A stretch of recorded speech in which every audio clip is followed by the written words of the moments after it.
Tanaman yang indah tanpa penutup. Saya suka jika tidak ada penutupnya. Anda bisa melihat daunnya dan menikmati sayurannya. Mereka sangat indah dan bunganya juga di ujung-ujung bedengan.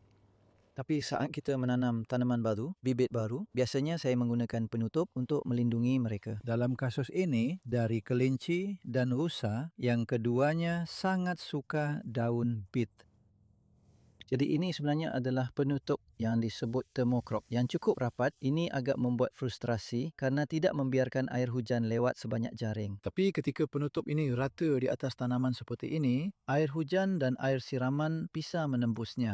Jadi saya semakin sering bereksperimen dengan ini untuk tidak menggunakan penyangga lengkung dan hanya membiarkannya tetap rata. Ini juga lebih sederhana dan lebih cepat. Dan bit-bit yang ditanam secara berkelompok 18 hari yang lalu, dan di sini sebelumnya ada kacang fava. Kamu bisa lihat masih ada 1 atau 2 polong di sana. Jadi saya optimis ini akan menjadi bit untuk musim dingin. Sekarang kita baru saja di akhir bulan Juni, jadi masih banyak waktu untuk itu.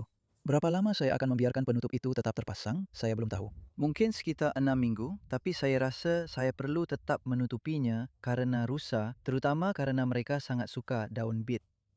Sedangkan di sini sebenarnya ceritanya mirip tapi lebih karena kelinci dan itu wortel yang perkecambahannya agak tidak menentu. Ini berada di antara selada. Jadi ada selada di sini yang kami petik dan kami menanam wortel di antara selada sekitar sebulan yang lalu.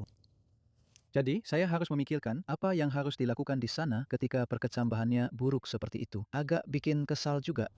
Ini pertama kalinya terjadi tahun ini. Itu sesuatu yang perlu dipikirkan.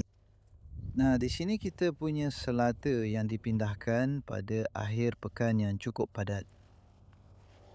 8 hari yang lalu. Jadi saya punya kelompok di sini dan itu adalah proyek yang bagus bagi mereka untuk menyiram bedeng terlebih dahulu.